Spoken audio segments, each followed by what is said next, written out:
Supreme court ने कहा कंगना रनावत बॉलीवुड की सेंसेशन, तेज तर्रार भाजपा की नेत्री और सांसद मंडी हिमाचल प्रदेश से। लेकिन सुप्रीम कोर्ट ने क्या कहा कि उन्होंने अपने ट्वीट में मसाला डाल दिया है और उनको रिलीफ डिनाई कर दिया। क्या हर ट्वीट में अब होगी criminal liability? Supreme Court said very clearly to Kangana Ranaut that you have added spice to your tweet. Now there is a big lesson for one and all. Tweet, will it lead to defamation or is it your right of free speech? दोस्तों, आज के इस video में एक धमाकेदार case. Supreme court और कंगना रनावत आमने सामने हैं।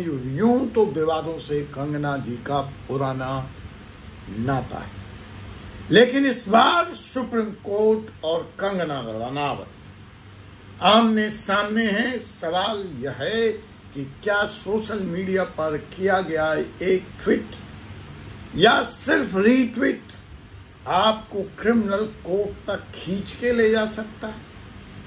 अगर ट्वीट का ये हाल है तो Facebook, LinkedIn, Insta, TikTok, YouTube, वहां क्या होगा समझते हैं। Friends, today we are going to break a fiery case, Supreme Court versus Kangana Ranaut. The big question here today is, can a tweet or even just a retweet can land you in a criminal defamation trial? Let's understand. Let's dive in. Case का background समझिए।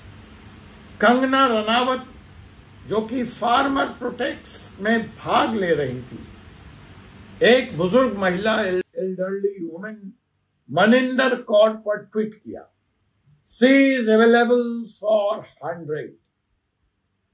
Same दादी who was in Time magazine। अब complaint हो गई, allegation of defamation under IPC section 499 and 500। Bathinda की magistrate ने कंगना रनावत को 2022 में समन इशू कर दिया। Punjab and Haryana high court पहुंची कंगना रनावत, लेकिन Punjab and Haryana high court ने भी उनको किसी भी तरह के रिलीफ देने से इनकार कर दिया। Dismissed her plea to quash summons. अब कंगना पहुंच गई सुप्रीम कोर्ट और वहां लगा दी अर्जी, कर दी अपील। अब देखिए सुप्रीम कोर्ट क्या कह रहा है। Justice Vikram Nath and justice Sandeep Mehta outright asked her, what do you say about your comments? You added spice. It was not a simple retweet. Your clarification in this belongs at the trial court. Go and face the trial. This court is not for your explanation. And Kangana Ranaut didn't wanted to take a slap on the face, so he withdrew the plea. अब सवाल यहाँ पर जो कानूनी सवाल है जिससे हम और आप जुड़े हैं, और जो एक बड़ी बात है कि क्या एक ट्वीट, एक रीट्वीट और सोशल मीडिया पे किया गया पोस्ट आपको कानून की अदालत, वो भी क्रिमिनल केस में, कानून आपको घसीट करके अदालत तक ले जा सकता है? देखिए, क्वेशिंग तभी सक्सीड करती है जब कंप्लेन प्राइमा फेसाई ऑफेंस नहीं बनता है। यहां कोर्ट ने साफ तौर पे कहा कि डिफेमेशन हुआ है और केस बनता है। Quashing works only if no offence is made out on the face of the complaint. Here prima facie the defamation exist. अब डिफेमेशन लॉ क्या कहता है? Section 499 IPC. Whoever by words, by sign or visible representation makes or publish any imputation. Section 500 IPC. Punishment up to 2 years. Tweet public domain में है, लाखों लोग देखते हैं, वो मानती है यह एक पब्लिकेशन।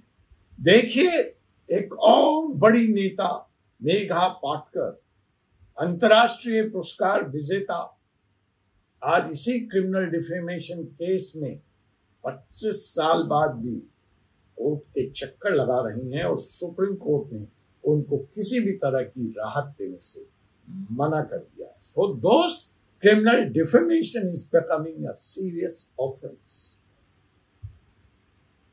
केजरीवाल, अरविंद केजरीवाल नितिन गडकरी से माफी मांगकर जान छुटा पाए। न जाने कितनी माफियां उनको मांगनी पड़ी और वही हाल राहुल गांधी का हुआ राफेल के सवाल पर। तो साहब, when you are an MP or a celebrity, your words carry weight. Courts hold you on a higher standard, on a higher responsibility, on a higher accountability. नाम बड़ा तो काम भी बड़ा और जिम्मेवारी भी बड़ी होनी चाहिए।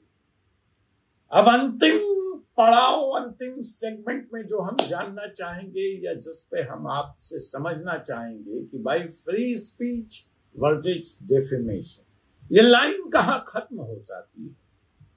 Free speech is not absolute. Constitution grants you free speech. But this is not absolute. That doesn't give you enormous power to say or do anything. Right to refutation is also a fundamental right under Article 21. And for your free speech, you can't deny my right to reputation under Article 21. Now the second question which we need to ask here, can a retweet make you liable? Yes. A retweet can make you liable if it endorses a defamatory content. Courts will see intention, that your intention was bad, plus overall effect. Because tweet is watched by lakhs of people. So what is the danger now for the common people in this? If this happens to a celebrity, imagine the risk for ordinary citizen who casually forward or shares meme. So beware before forwarding any message. Practically, my suggestion as a Supreme Court advocate to you common people is, think before you tweet or retweet. Clarification later on is not going to save you. It is not erasing of your liability. Trial courts runs on evidence, not Supreme Court at the questioning stage. Defamation complaints are often weaponized. Know your rights. तो दोस्तों, supreme court का यह बयान इस मामले में यह साफ करता है कि सोशल मीडिया जोक का प्लेटफॉर्म नहीं है। यह कानूनी लाइबिलिटी का बैटलफील्ड हो। कंगना हो या आम आदमी, ट्वीट करने से पहले रुकिए, सोचिए। So friends, this judgment is a warning bell. Social media is no longer casual. Every word can have legal consequences. Free speech is powerful, but so is the right to reputation and right to privacy. बात यही खत्म नहीं हो। अब तो visa देने के लिए ट्रंप साहब भी आपके सोशल मीडिया खंगाल रहे हैं कि कभी आप क्या एंटी अमेरिकन कमेंट्स किए हैं, एंटी अमेरिकन्स रहे हैं। So students, if you are aspiring to go to America for higher studies, you need to watch your actions. बात इससे भी आगे जाती। इस पे दिए गए तथ्य BNS के तहत एविडेंस माने जाएंगे and this can be used against you in the court. Income tax is also watching your tweets and the social media post, and be aware to receive a notice someday based on your social media activities. आपसे पुनः मुलाकात होगी एक ऐसे विषय के साथ अगले एपिसोड में. तब तक के लिए मुझे advocate doctor Jay Kumar Pandey, advocate Supreme Court of India को अनुमति दीजिए. जय हिंद, जय भारत, जय संविधान.